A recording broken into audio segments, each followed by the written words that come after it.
Bonjour à tous, aux derniers qui nous rejoignent. Je vois que le compteur commence à se stabiliser.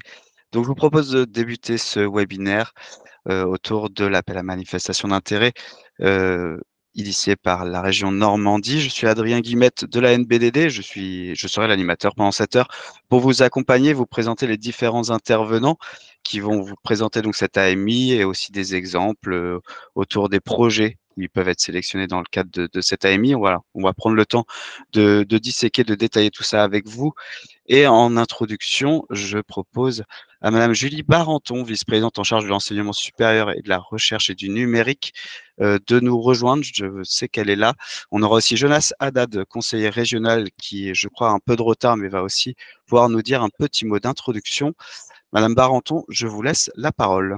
Alors, bonjour à toutes et tous. Déjà, je voulais vous remercier d'avoir répondu présents et nombreux à ce webinaire dédié donc à notre AMI numérique pour le climat. On peut déjà mesurer aujourd'hui la diversité et la richesse des acteurs présents par la diversité donc des acteurs qui sont présents aujourd'hui à ce webinaire. L'idée pour nous était de présenter un cadre d'accompagnement commun, mais qui puisse aussi prendre en compte donc votre diversité, avec un enjeu, l'enjeu principal pour nous au travers de cette AMI, c'est de créer des ponts entre les acteurs du numérique et les acteurs du climat, pour faire du numérique un levier d'adaptation et d'atténuation au changement climatique. Alors, vous dire que cette AMI s'inscrit dans le plan d'action du GIEC normand, qui a été adopté en assemblée plénière il y a un peu plus d'un an maintenant, puisque c'était en décembre 2022, et qui vise à soutenir des actions qui ont vocation à produire des effets rapides qui peuvent inspirer la région, mais aussi l'ensemble des acteurs et des partenaires normands en région pour accélérer globalement le mouvement d'ensemble de lutte contre le changement climatique et d'adaptation à ses conséquences.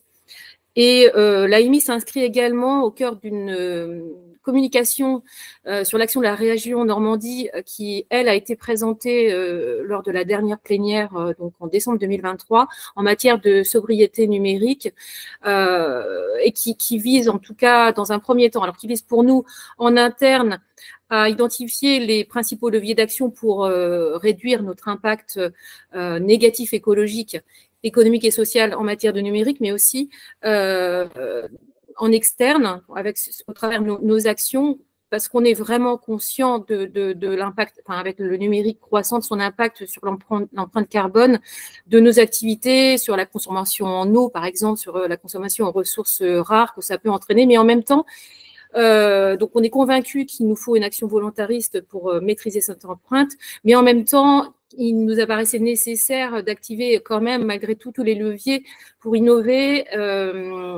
notamment pour une meilleure maîtrise de la transition climatique et tout en prenant en compte l'inclusion des publics et la lutte contre la fracture numérique. Donc, cette AMI numérique, en fait, fait partie d'une des 15 actions de la feuille de route régionale sur le sujet. On est convaincu en région que si on développe et qu'on déploie des actions en lien avec le numérique en tenant compte de leur impact sur la société et l'environnement, ces technologies sont des outils au contraire puissants et qui peuvent avoir un effet bénéfique pour le climat. Même si elles sont la source d'une consommation d'énergie qui connaît une croissance rapide, elles peuvent permettre d'améliorer l'efficacité énergétique, par exemple, ou d'autres processus qui peuvent contribuer de cette façon à diminuer notre impact carbone. Et que donc le numérique fait partie des solutions pour répondre aux préoccupations climatiques les plus urgentes et que ça peut nous permettre de réaliser la transition qui est nécessaire. On aura du coup dans ce webinaire quelques exemples qui seront présentés pour des exemples de solutions qui peuvent être apportées par le numérique.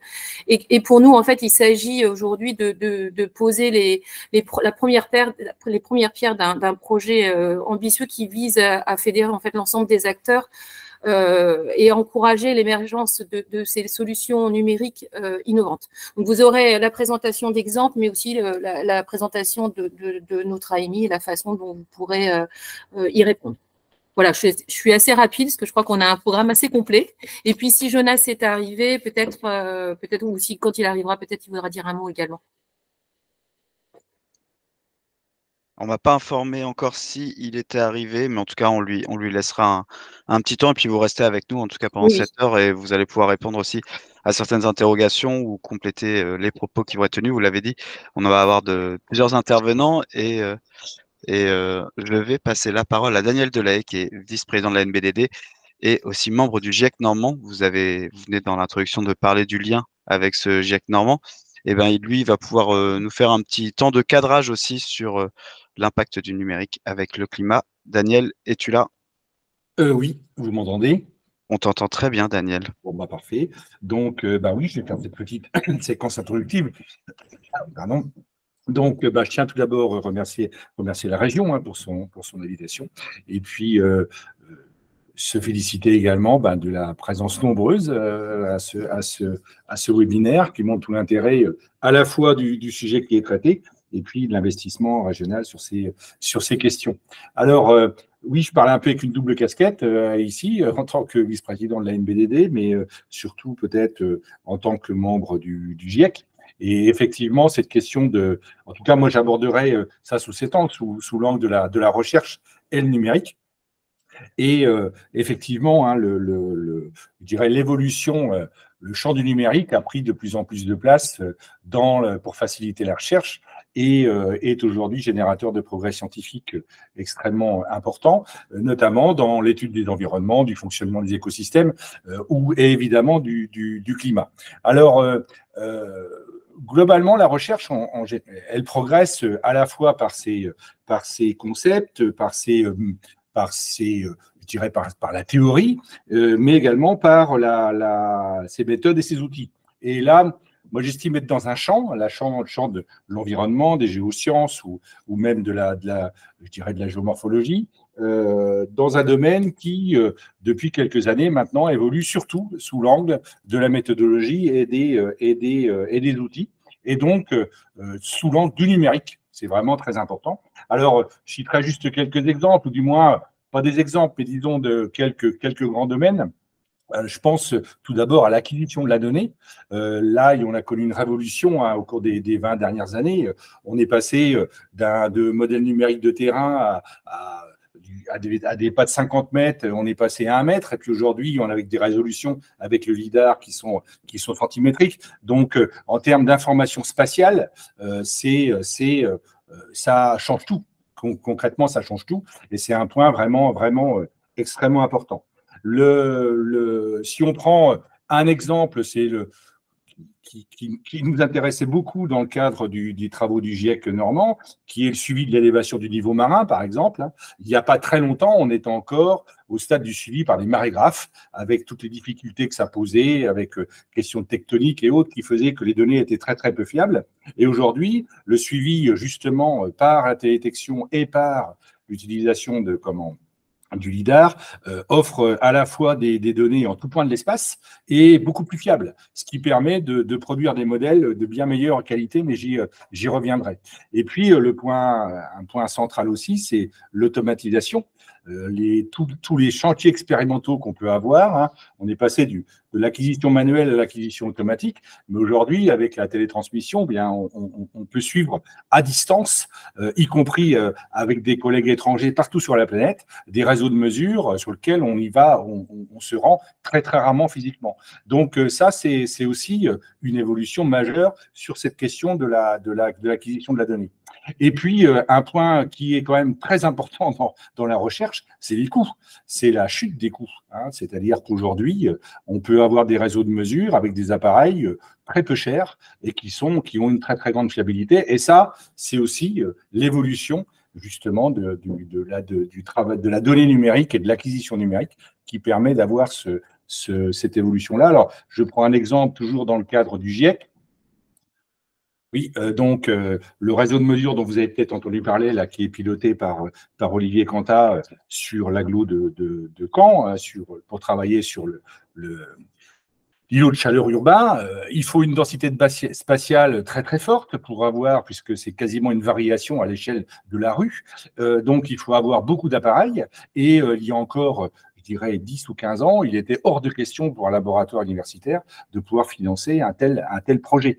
Aujourd'hui, on a des centrales météo pour des coûts qui sont assez faibles, et donc on peut généraliser aussi ce type d'approche. Et puis, j'ajouterais aussi, hein, quelque part, alors c'est pas gratuit pour tout le monde, mais néanmoins, la mise à disponibilité de beaucoup de données gratuites, donc qui sont mobilisables assez facilement et qui étaient, il y a encore quelques temps, des données payantes. Alors, face à cette progression de l'acquisition de la donnée, on a aussi, évidemment, l'évolution de la qualité des modèles. Et si on prend les modèles du GIEC, par exemple, hein, qui sont remis à jour régulièrement, on voit qu'ils s'affinent parce que la donnée s'affine, parce que les moyens de calcul et les moyens de traitement, les moyens d'acquisition ont évolué. Un exemple précis, hein, toujours dans le cadre du GIEC normand, il y a moins de 10 ans, on avait une résolution spatiale des modèles qui était de l'ordre de 300 à 350 km², ce qui veut dire qu'on ne pouvait rien dire sur la Normandie. On pouvait parler de la Normandie par rapport à la France, par rapport à l'Europe, mais on ne pouvait pas dire grand-chose sur l'évolution interne de la Normandie. Aujourd'hui, avec des résolutions de l'ordre de 10 km, et on va bientôt descendre à l'ordre du kilomètre carré, eh bien là, évidemment, on peut avoir une vraie régionalisation de ce changement climatique. Et donc, évidemment, ça change tout. Alors, on est passé aussi à des modèles qui étaient des modèles un peu en boîte noire, à aujourd'hui des modèles dynamiques, à échelle très fine. Je pense, moi, c'est un domaine que je travaille plutôt autour des modèles distribués, hein, que ce soit les automates cellulaires ou les systèmes multi-agents, voilà, qui permettent d'avoir une vraie connaissance très localisée, presque en tout point de l'espace d'une information. Et ça, c'est une vraie révolution en matière de connaissances. Et puis peut-être un point qui me tient à cœur, c'est la dimension internationale aussi de la recherche, hein. L'explosion de l'open source, que ce soit pour la mise à disponibilité de la donnée, de la mise à disponibilité des modèles, ou aussi, hein, en termes de publication, ça change tout, puisque l'information circule plus vite, et puis on peut échanger beaucoup plus efficacement avec des collègues, je dirais, partout sur la planète. Alors, évidemment, tout cela, ça a des effets, on en parlait tout de suite, c'est l'explosion du volume de données. Donc, les données de la recherche aujourd'hui, hein, les bases de données de la recherche constituent des volumes extrêmement importants qu'il faut stocker, qu'il faut pouvoir mobiliser, et ça, c'est un véritable enjeu. Alors, bon, je relativiserai quand même, hein, parce que je pense que toute la recherche française stocke moins de données que le secteur bancaire ou que le géomarketing. Donc, voilà, il n'y a pas que la recherche qui produit de la donnée. Et puis aussi, il y a toute la donnée aval qui va être produite par la recherche et qui n'est plus maîtrisée par le domaine de la recherche. Tout simplement, à tous les objets connectés ou demain la voiture autonome, hein, ben là, il va y avoir de gigantesques volumes de données à stocker et à traiter. Et donc, la recherche, elle produit aussi le stock de données qu'il y aura à gérer demain. Alors,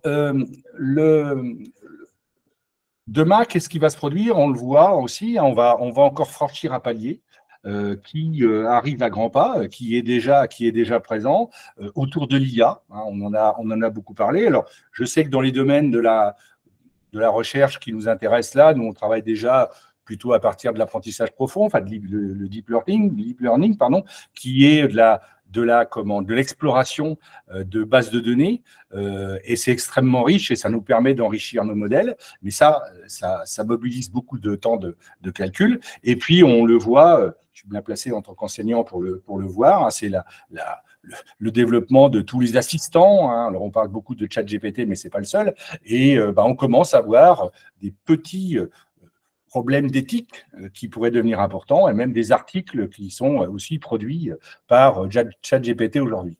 Donc, cette question de l'IA, à mon avis, elle est fondamentale, et elle doit animer le débat scientifique dans les années à venir, et devra être encadrée, ça me semble extrêmement important. Alors là, si je reviens un petit peu sur l'AMI, hein, donc je sais que, alors dans les, Nadine Tournaille m'avait donné quelques notes pour préparer un peu l'intervention, et notamment disait qu'il y avait des groupes de réflexion qui aboutissaient à la conclusion qu'en fait le rapprochement entre numérique et transition écologique était complexe, puisque la transition écologique, elle avait un objectif qui était clairement défini, elle savait où elle voulait aller, mais elle ne savait pas comment y aller. Donc, elle était incapable aujourd'hui de tracer le chemin. Par contre, l'innovation numérique, elle évolue d'innovation en innovation, et elle n'a pas forcément d'objectif. Elle trace un chemin, mais elle n'a pas forcément d'objectif clairement défini. Et donc, c'est difficile de faire coexister ces deux mondes. Et c'est un peu l'objet, je pense, de cette AMI, c'est de rapprocher deux mondes qui aujourd'hui, n'ont pas forcément ni les mêmes intérêts, ni les mêmes objectifs, et pas la même histoire, quoi. Alors, il y a des domaines de la science où ce travail a été fait. Je prends souvent l'exemple de la médecine, là où il y a eu vraiment un encadrement de la recherche et de la production de la recherche, hein. On a le principe de précaution, on a eu des choses qui ont été faites sur la bioéthique, des choses qui ont été faites aussi sur la génomique. Donc, on a encadré un peu les choses. Et c'est vrai que le numérique, pour l'instant, échappe à tout cela parce qu'on a un peu le sentiment que voilà, c'est un peu immatériel, on ne travaille pas avec le vivant, et qu'il y aurait moins de conséquences sur la vie des sociétés. Et je pense que ça, c'est une profonde erreur. Enfin, je ne suis pas le seul à le penser, évidemment, mais on a vraiment intérêt à essayer de redonner une éthique, hein, notamment dans le domaine de la transition écologique, à cette question du numérique. Alors, parmi les écueils ou les difficultés, je pense, pour avoir le rapprochement de ces deux mondes, c'est que d'une part, ces méthodes et ces outils, elles évoluent tellement vite que les thématiciens sont un petit peu perdus. Enfin, en tout cas, moi, c'est mon cas. C'est que, voilà, on s'éloigne de plus en plus, et ces outils qui sont mis à disposition parfois gratuitement et mis à disponibilité de tous les chercheurs, dans les faits, on ne sait pas trop comment ça fonctionne et on ne sait pas trop ce qu'ils produisent. Et ça, c'est quand même une difficulté ou une contrainte pour la recherche à peu près majeure. Et puis l'autre écueil également, qui me semble se généraliser aujourd'hui, c'est comme on a des outils assez facilement disponibles, qu'on a de la donnée à profusion quasiment gratuite, eh bien, il y a un peu le mirage, voilà, il suffit de mettre des trucs dans des boîtes pour obtenir des résultats qui sont intéressants. Et dans les faits, c'est là où les thématiciens sont très importants, c'est que, voilà, c'est pas parce qu'on croise des informations, qu'on croise des données, qu'on produit de l'information intéressante.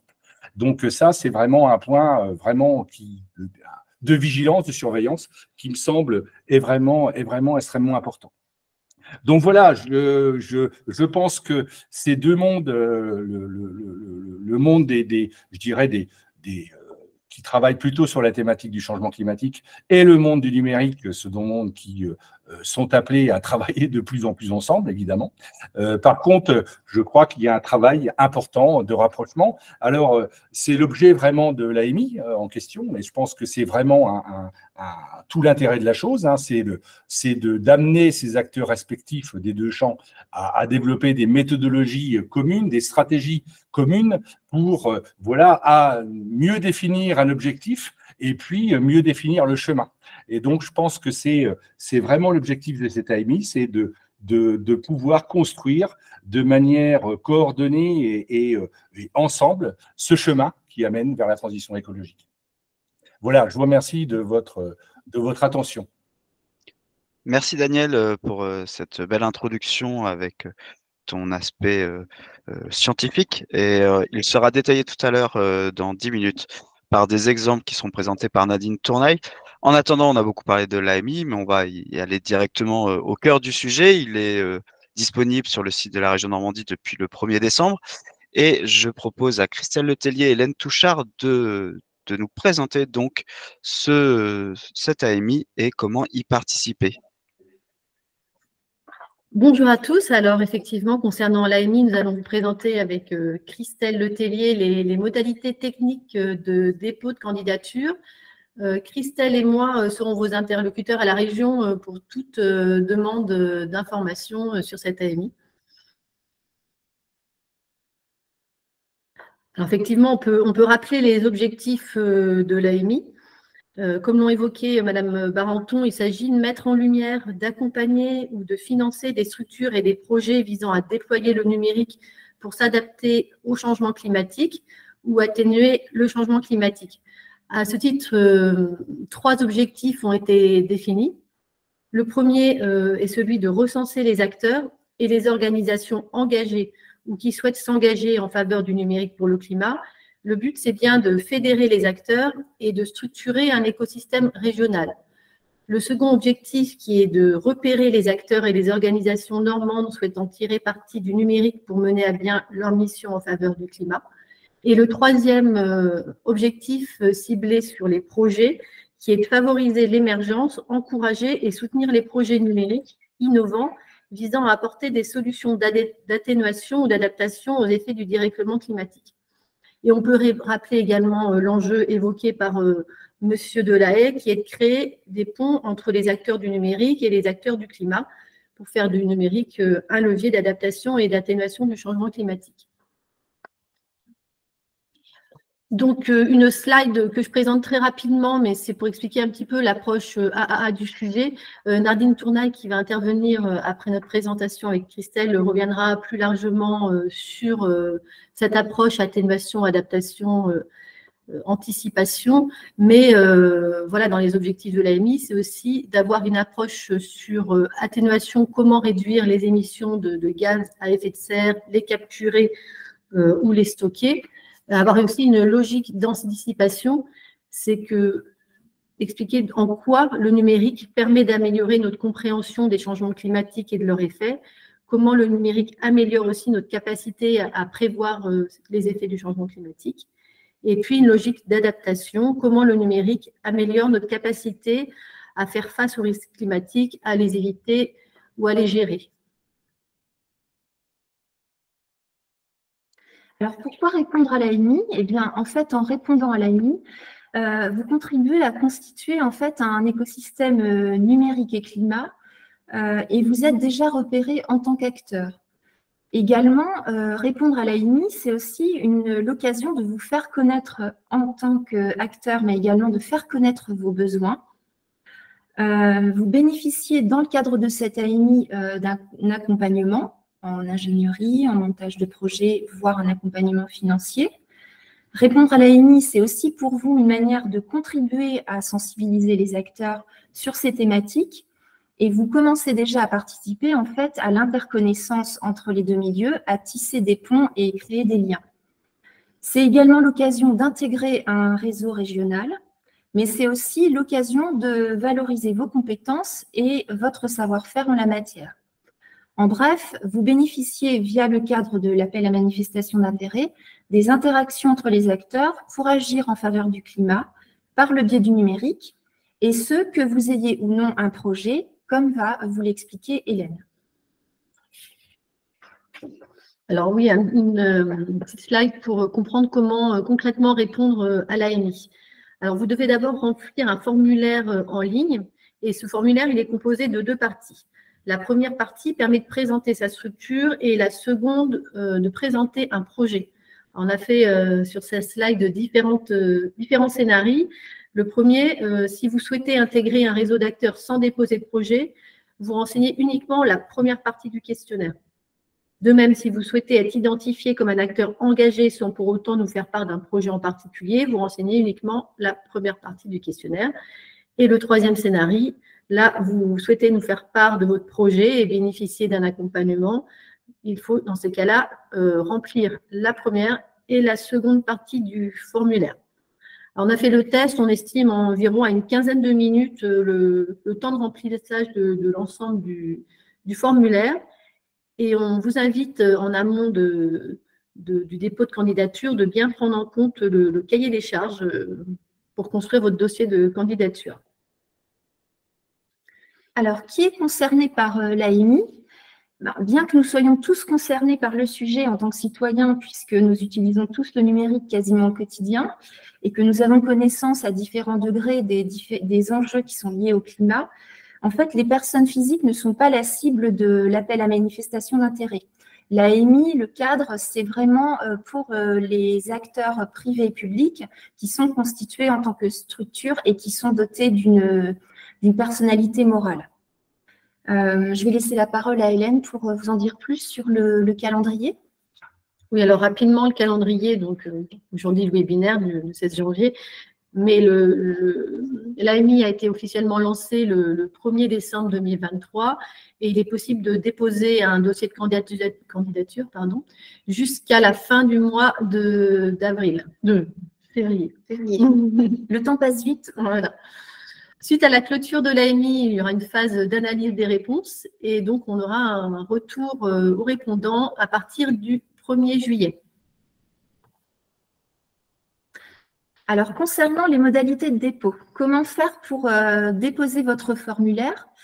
Eh bien, je vais me connecter au site de la région.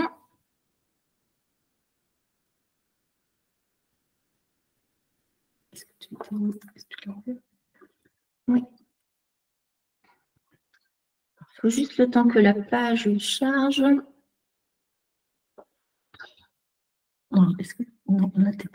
Alors là, on se voit pour l'instant. Vous n'êtes pas sur la bonne page. D'accord.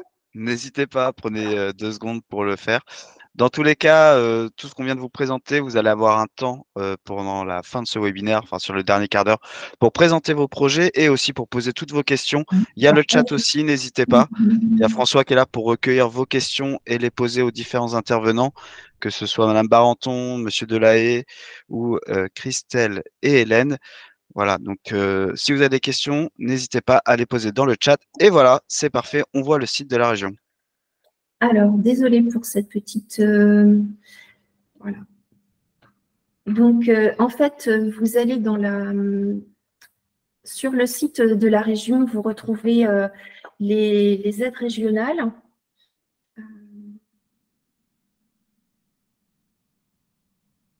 Voilà, donc dans aide et appel à projet, ici, dans l'onglet à gauche, vous avez en fait les différents domaines que vous pouvez choisir.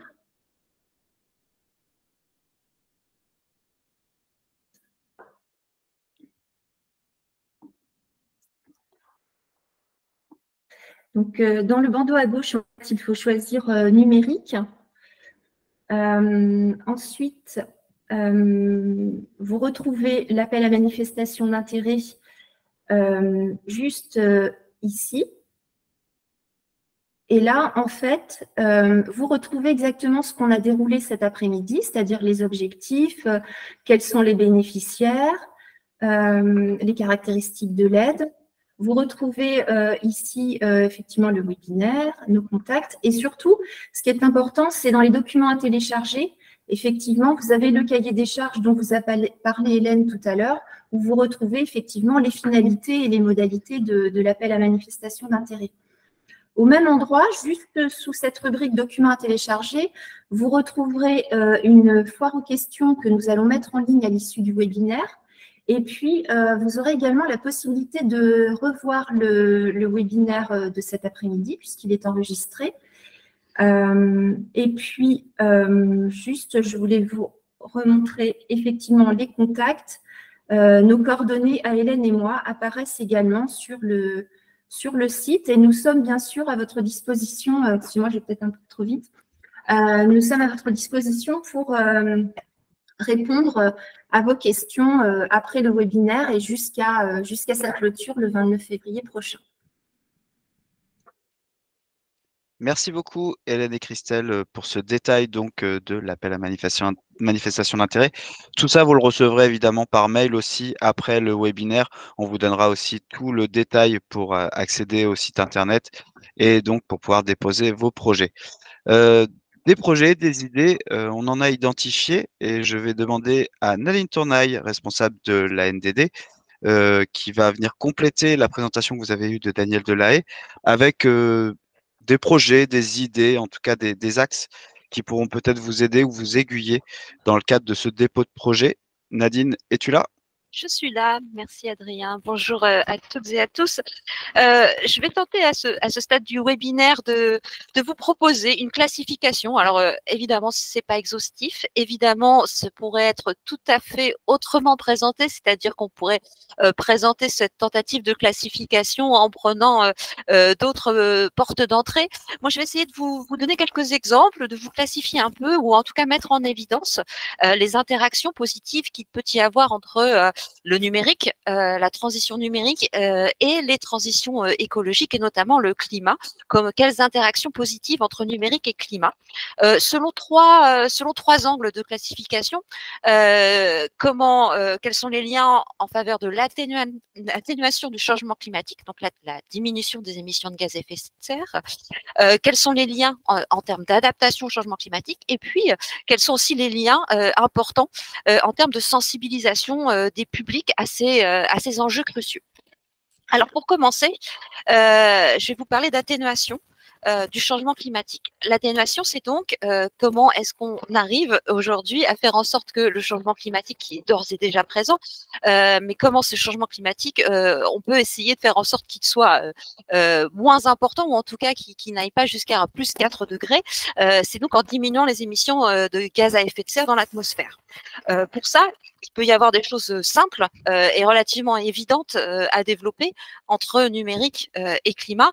Ce sont notamment l'utilisation des outils numériques qui servent à diminuer par exemple les déplacements et donc les émissions de gaz à effet de serre liées au transport. Donc là, on va retrouver tout le plan de ce qui favorise le télétravail, les téléservices, la formation à distance, les tiers-lieux, etc.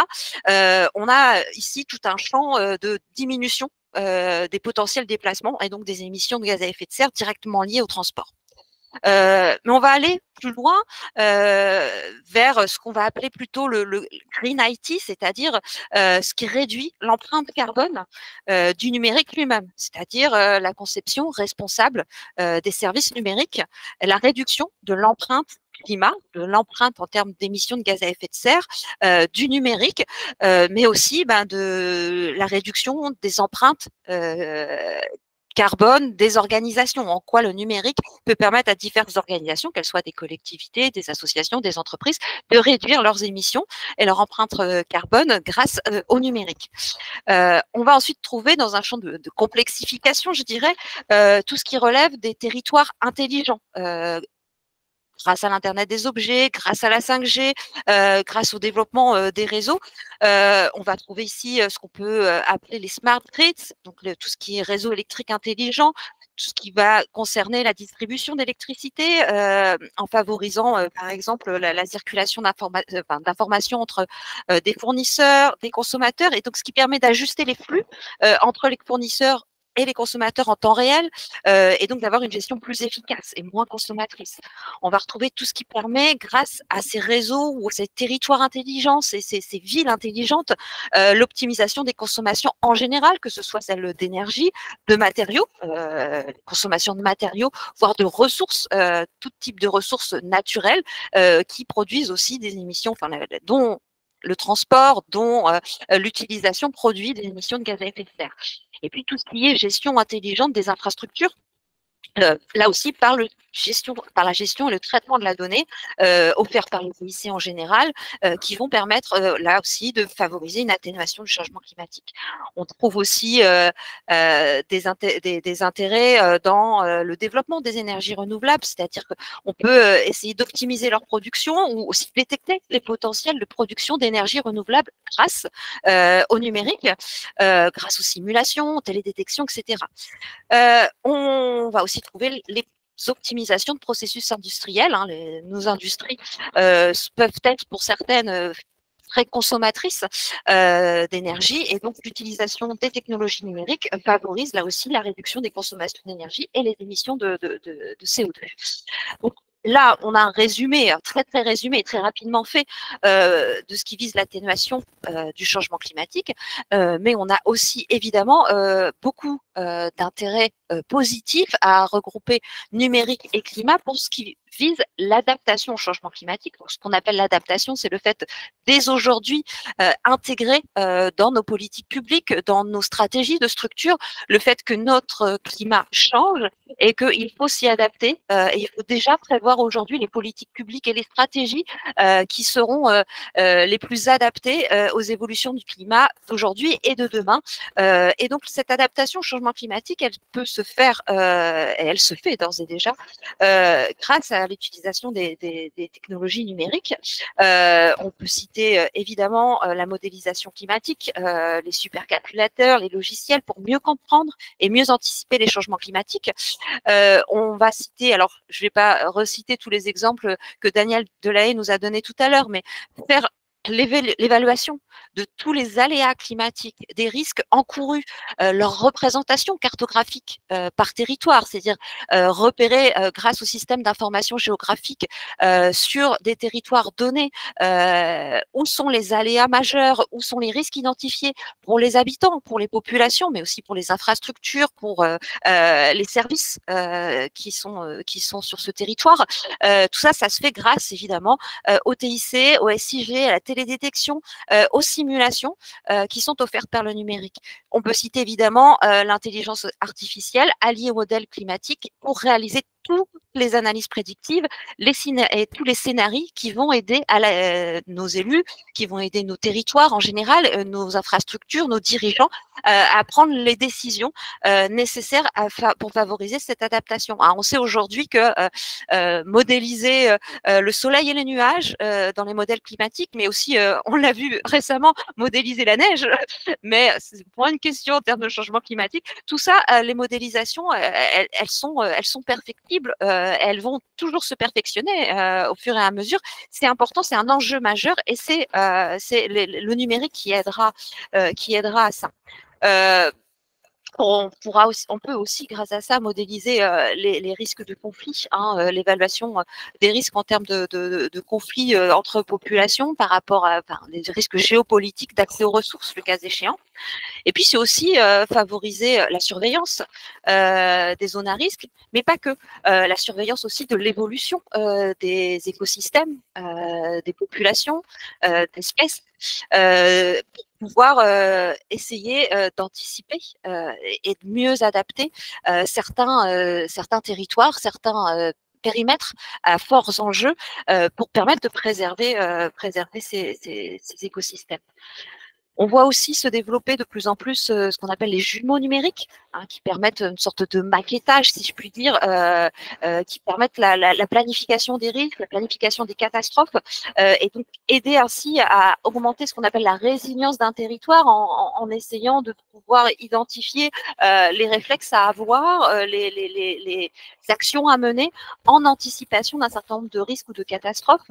On voit aussi beaucoup de choses qui vont pouvoir permettre de faire de la prévention, et notamment en santé, puisque le changement climatique va avoir des impacts importants sur la santé des écosystèmes en général et évidemment la santé humaine, les îlots de chaleur, la qualité de l'air, l'exposition à un certain nombre de facteurs de contamination, que ce soit en termes d'allergie, mais aussi d'espèces type des moustiques qui pourraient faire circuler et être vecteurs de maladies. On voit aussi que les assurances utilisent beaucoup ces outils numériques sur l'adaptation. Et puis, évidemment, la collecte et l'analyse des données sont facilitées, comme le disait Daniel, grâce à l'utilisation des technologies numériques.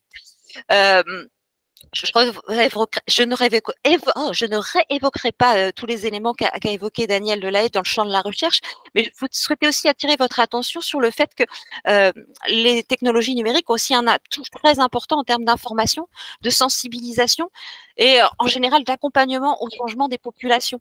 Les messages en termes d'atténuation ou d'adaptation au changement climatique qui doivent être portés auprès de toutes les populations, ces messages, ils sont beaucoup plus impactants ou le cas échéant plus facile à transmettre grâce au numérique. Alors évidemment, l'utilisation des médias sociaux ou de toute autre plateforme numérique permettent de partager ces informations sur le climat et de mobiliser les publics, mais on va trouver beaucoup d'outils qui se sont créés au fur et à mesure des années et qui sont un champ possible de création d'ingénierie et d'innovation en termes de tout ce qui sont applications. Comment mesurer son empreinte carbone, toutes les applications sur les impacts environnementaux de nos actes de consommation en général. On peut trouver aussi dans le champ des interactions les data visualisation pour présenter les données sous une forme qui va être visuellement compréhensible, lisible par tous et donc faciliter l'accès à l'information grâce à un rendu plus accessible qui facilite la lecture et l'analyse par les populations. On voit aussi se développer tous les outils numériques qui servent à identifier les moments où on a des pics de consommation. Alors, on l'a vu l'hiver dernier, les pics de consommation potentiels en énergie, en gaz, etc. Peuvent être communiqués en direct aux populations pour qu'ils acquièrent des gestes positifs rapidement grâce à plein d'outils et d'applications numériques. Et évidemment, tout ce qui est système d'alerte pour pouvoir prévenir les populations en direct quand des événements catastrophiques se présentent à eux et qu'ils se mettent en situation d'être protégés. Système d'alerte sur les tempêtes, sur les cyclones, sur les événements catastrophiques, sur lesquels, enfin, les inondations par exemple, sur lesquels on peut beaucoup plus aisément réussir à avoir une alerte en temps réel. Et puis évidemment, on n'y pense pas assez. Le champ du numérique, c'est aussi une capacité à pouvoir vérifier les informations, être en capacité de donner aux individus des accès à une donnée fiable, lutter contre les fake news, la fake data, contrôler l'information. Tous ces outils-là, on n'y pense pas, mais dans les sciences du climat, elles sont aussi très, très importantes. Et puis, pour tous les acteurs, comme la NBDD par exemple, qui menons des actions de sensibilisation, d'information, d'accompagnement des publics, nous on utilise aussi déjà, d'ores et déjà, les jeux sérieux, les simulations numériques, la réalité virtuelle, le cas échéant, qui sont de très très bons outils pour pouvoir sensibiliser les habitants aux risques, leur faire se rendre compte des risques réels encourus et leur pouvoir simuler des comportements à adopter ou simuler des politiques publiques à mettre en place qui vont favoriser l'adaptation au changement climatique. Voilà, là, je vous propose une classification, mais en soi, chacun de ces projets peut avoir des interactions positives en termes d'atténuation, d'adaptation, de sensibilisation. On peut agir à plusieurs niveaux et il y a des effets vertueux valorisables de plein de ces outils en direction de plusieurs champs des aspects du climat. Mais quelle que soit la classification que vous voudrez en faire et que vous choisirez d'adopter, il est certain qu'il y a un enjeu absolument indispensable à faire converger les transitions numériques et les transitions climatiques, pas simplement pour accélérer la transition climatique, ça c'est important, mais c'est aussi, je pense, une opportunité pour tous les acteurs du champ du numérique de devenir eux aussi des piliers incontournables de l'économie de demain, une économie qui se devra d'être sobre en consommation de ressources et à vocation positive pour l'ensemble de la société. Voilà, merci. Merci Nadine Tournaille pour ces détails et ces exemples.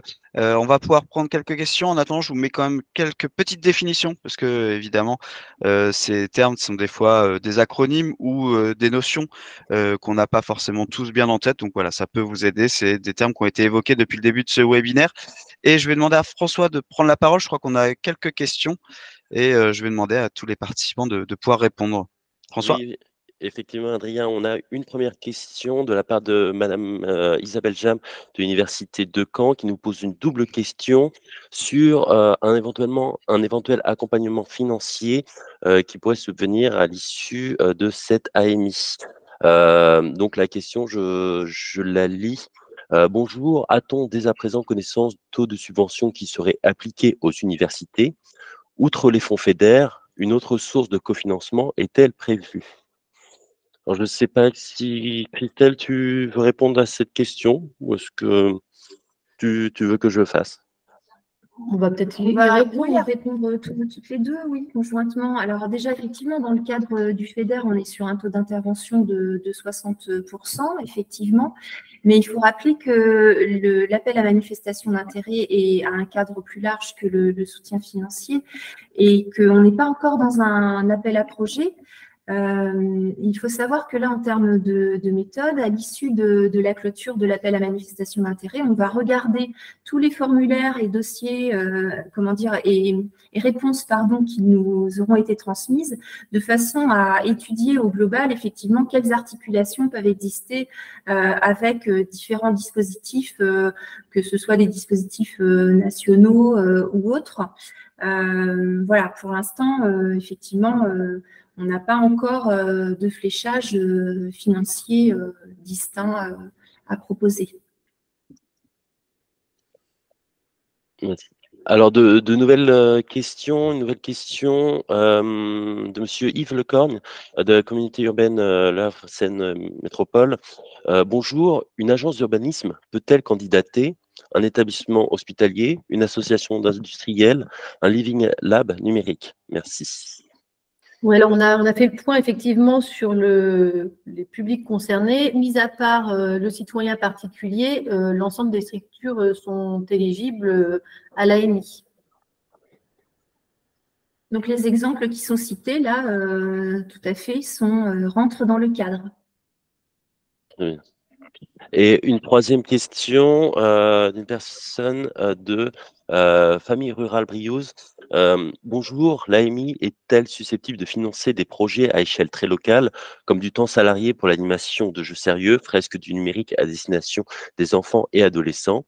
Les projets à faible montant ont-ils leur place ici, ou y a-t-il un budget minimum pour présenter un projet?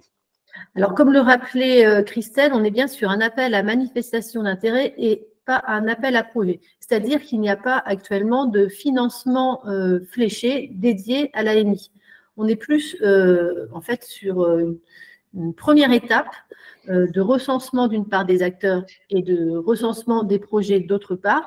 Et à partir de l'état des lieux, du type de projets qui seront déposés, soit ils seront fléchés sur des dispositifs existants, donc soit des dispositifs FEDER, soit des dispositifs régions, soit des dispositifs autres de nos partenaires. Et actuellement, on ne peut pas vous répondre précisément sur le taux de subvention d'un projet. On est vraiment plus sur un recensement et après sur finalement une réponse au cas par cas en fonction du type de projet et pourquoi pas en fonction du type de projet déposé avoir derrière des appels à projets dédiés en fonction des besoins. Alors, pour compléter, au niveau du FEDER, dans le document de mise en œuvre dans le cadre du programme opérationnel 2021-2027, on est sur une aide FEDER minimale de 20 000 euros, ce qui correspond, alors avec un taux d'intervention maximal de 60%, on est sur des projets qui ont des coûts, le coût total éligible, on est aux alentours de 40 000, 35 000 euros. Voilà. C'est le seuil, en fait. Pour les montants FEDER. Pour les montants FEDER, je le rappelle. Voilà. Et sur le côté très local des projets, là aussi, je parle avec ma casquette fonds européen. L'un des critères importants pour être sélectionné dans le cadre du FEDER, c'est d'avoir un impact régional et un rayonnement régional du projet. Donc, les projets très locaux, en termes d'instruction, on demande à ce qu'il y ait un effet très structurant et qu'il y ait de la mutualisation ou du partenariat qui soit mis en place dans le cadre du projet pour avoir un rayonnement maximal qui justifie une participation du FEDER également. Merci pour ces réponses et je vais répondre à Mathieu. Moi, j'ai vu sa question. Oui, il y a un replay qui sera disponible et qui vous sera envoyé à tous les inscrits et qui sera disponible sur le site de la région Normandie de ce webinaire. Avant de continuer à répondre à vos questions, vous voulez aussi laisser un temps de présentation de projet. Si vous avez des idées de projet, des choses, on va vous laisser la parole. Vous allez pouvoir intervenir, interagir, ou si vous vous questionnez sur votre projet, est-ce qu'il est éligible ou pas. Voilà, on souhaitait avoir ce temps quand même aussi d'échange avec vous. Donc, s'il y en a qui veulent prendre la parole, voilà, n'hésitez pas, on vous accorde ce petit temps et après on continuera à répondre aux questions qui continuent à arriver. Je vois par exemple Thierry Perrier qui prend la main, qui peut peut-être ouvrir le micro. Ou quelqu'un, Florence. Non, excusez-moi, c'est une erreur. Pas de souci. En tout cas, s'il y a des gens qui veulent parler de leur projet, on vous laisse ce petit temps. Bonjour, merci. Du coup, comme j'ai posé une question, je peux peut-être poser la question et puis présenter un petit peu l'idée du projet. Moi, je représente une association de collectivités nationales qui s'appelle Vie Internet, mais qui a plusieurs dizaines de collectivités membres en Normandie et qui, d'ailleurs, pour certaines, sont aussi engagées sur les enjeux du numérique responsable. Et en fait, en écoutant ce qui était présenté, c'est vrai que ce que Vie Internet pourrait contribuer, c'est un travail de mise en réseau d'élus locaux au numérique, avec un travail de formation, d'acculturation et de partage d'expériences. Et c'est pour ça d'ailleurs que j'avais posé la question de savoir si est-ce que des communes ou un groupe de collectivités peuvent proposer un projet. Et voilà, c'était un petit peu effectivement les pistes que j'évoquais, et c'est intéressant effectivement de savoir ce que ça ressort pour vous au regard des différents enjeux de l'ANI. Merci. Merci à vous. Est-ce que quelqu'un veut répondre en même temps?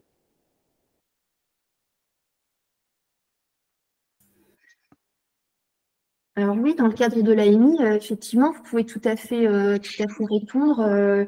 Là, en tant que groupement de communes, effectivement, c'est Ville Internet, effectivement, que vous représentez.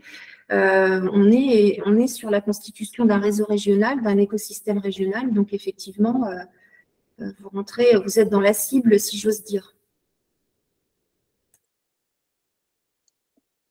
C'est une bonne nouvelle. Mathieu Cottard qui veut prendre la main, qui veut prendre la parole. Bonjour. Bonjour Mathieu. Bonjour, je suis arrivé un peu en retard, donc je n'ai pas eu la présentation avant, donc je vais faire court. Nous, on est une société qui développe une solution pour calculer et réduire l'empreinte carbone de sites web, qui s'adresse aussi bien à des entreprises, des collectivités ou tout éditeur de sites web. Est-ce que ce type de solution rentre dans le cadre de cette AMI ou est-ce qu'on est en dehors du champ par défaut? Merci. Vous êtes dans le champ également de l'AMI, tout à fait. Je pense que vous contribuez par une solution numérique à atténuer les effets du changement climatique. Donc, vous rentrez dans le cadre, tout à fait. Ça veut dire que, par exemple, les solutions que vous développez, on peut peut-être trouver là par le réseau qu'on commence à constituer aujourd'hui, finalement, puisque ça commence aujourd'hui par le webinaire. Il y a peut-être des acteurs du climat qui sont intéressés par ce type pour développer ce type d'outils, par exemple. Ça peut commencer par là. Ok, merci. Merci à vous. Romain Baptiste de la métropole Rouen-Normandie, une collectivité. Oui, bonjour, excusez-moi. À la métropole, nous travaillons sur. Donc, on s'est aperçu que toutes les directions travaillent sur des scénarios bas carbone, mais dans chaque thématique. Donc, la mobilité, les énergies, le SCOT, l'aménagement, etc. Donc, on fait tous des scénarios bas carbone à 2050, mais on part tous de chiffres différents, d'hypothèses différentes, de scénarios. Donc, du coup, on a tous des scénarios qui peuvent pas, s'additionner ou se compléter ou bien avoir une vision globale de la scénario, des objectifs de la métropole à 2050. Et donc l'objectif, c'est justement d'essayer de créer un outil qui regroupe tous les scénarios bas carbone. On imagine un peu l'intelligence artificielle derrière, mais justement pour suivre justement l'ensemble des actions de la métropole. Est-ce que ce genre de projet est susceptible de rentrer dans cette AMI, s'il vous plaît? Oui, et d'ailleurs, Hélène et moi, on vous invite à remplir le formulaire et parce que via le formulaire, c'est aussi, alors vous pouvez tout à fait nous appeler, nous envoyer un mail, mais via le formulaire, c'est aussi, on commence à échanger sur les projets que vous avez, même sans avoir de projet, sur les problématiques et les besoins. On insiste là-dessus, c'est pas, même que si vous n'avez pas un projet abouti ou réellement commencé, si vous avez juste une idée ou alors des besoins et des problématiques à faire remonter, le formulaire, il est fait pour ça et ça permet d'engager un dialogue avec nous, avec Hélène et moi, et effectivement de voir ensuite comment on peut vous mettre en lien et commencer à constituer le réseau et voir quel type de solutions et d'accompagnement on peut mettre en place. Donc moi, je vous invite effectivement enfin, les 3 personnes là qui sont intervenues pour l'instant à déposer un formulaire. Très bien, merci. Merci à vous en tout cas d'avoir présenté vos projets et vos idées. François, est-ce qu'on a encore des questions? Oui, absolument. On a plein de questions, notamment une question d'Héloïse Bayeux, une question sur les structures qui n'ont pas forcément de projet, mais qui voudraient quand même répondre à l'AMI pour se faire recenser. Alors la question, je la lis. Bonjour. Pour les structures sans projet, quelle forme prendra le recensement? Des événements avec toutes les organisations retenues sont-ils envisagés? Hélène, Oui, alors effectivement, ce qu'on disait tout à l'heure, hein, même si vous n'avez pas de projet à proprement parler, il est possible, en remplissant uniquement la première partie du questionnaire, de juste faire part de votre structure ou de votre organisation en tant qu'acteur engagé ou qui souhaite s'engager pour le numérique en faveur du climat. Donc après, on vous demande de définir quels sont vos besoins et en fonction des besoins, on constituera un réseau avec différentes actions associées.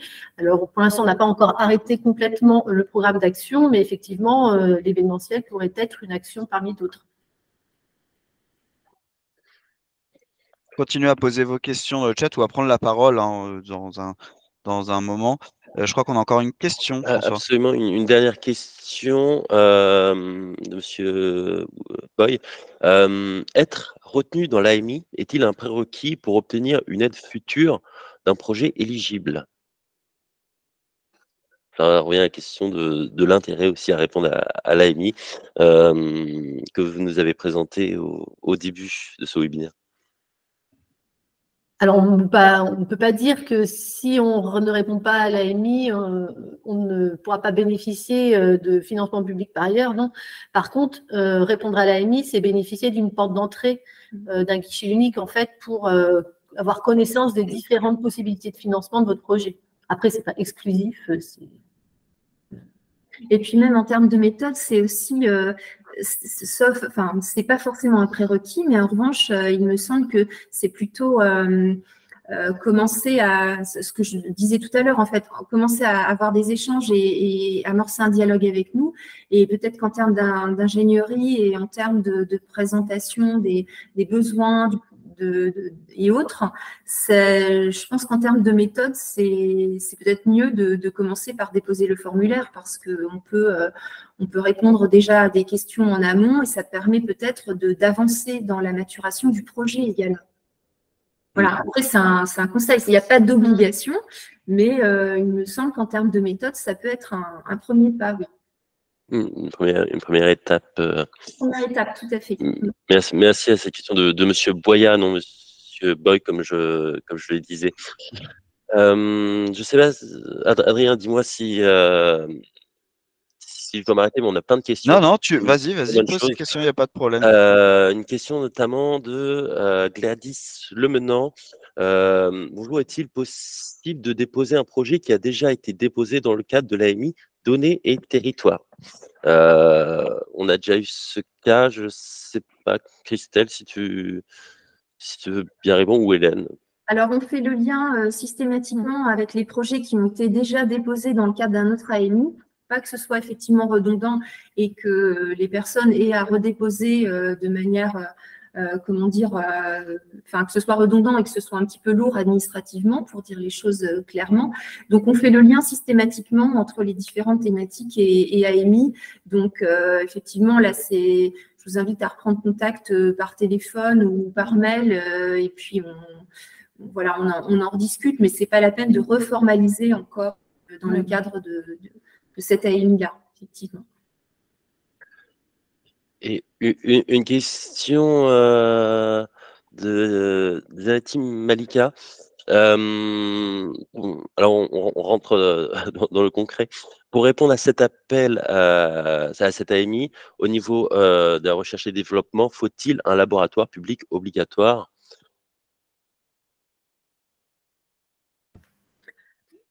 A priori, non. A priori, pas spécialement, non. Non, on n'a pas fermé l'AMI au laboratoire privé. une question d'une personne qu'on connaît bien à la DAN, puisque c'est une de notre collègue, Agnieszka. Est-ce que des collectivités qui portent des projets de déploiement des objets connectés et des réseaux dédiés à l'Internet des objets sont présents parmi les participants? Ah bah, c'est plus une question pour les participants. Une question ouverte, Oui, voilà, une question effectivement. ouverte. S'il y a des gens qui veulent répondre, qui veulent prendre la parole, vous êtes les bienvenus. Ou aussi, on rouvre aussi à une part, s'il y en a un qui veut présenter un projet, une idée, voilà, s'il se pose des questions, si vous voulez prendre la parole, c'est à vous. Je rappelle que normalement, une foire aux questions est prévue, hein. Les filles, je vous vois donc confirmer de la tête. Oui. Une foire aux questions sera disponible aussi sur l'AMI. Où est déjà disponible? Elle sera disponible sur la page du site des aides présentée par Christelle il y a quelques minutes dans la rubrique documents. Voilà, donc si vous avez peut-être des questions qui vous viennent après ce webinaire, vous pouvez aussi aller consulter la foire aux questions qui pourra peut-être répondre à vos interrogations.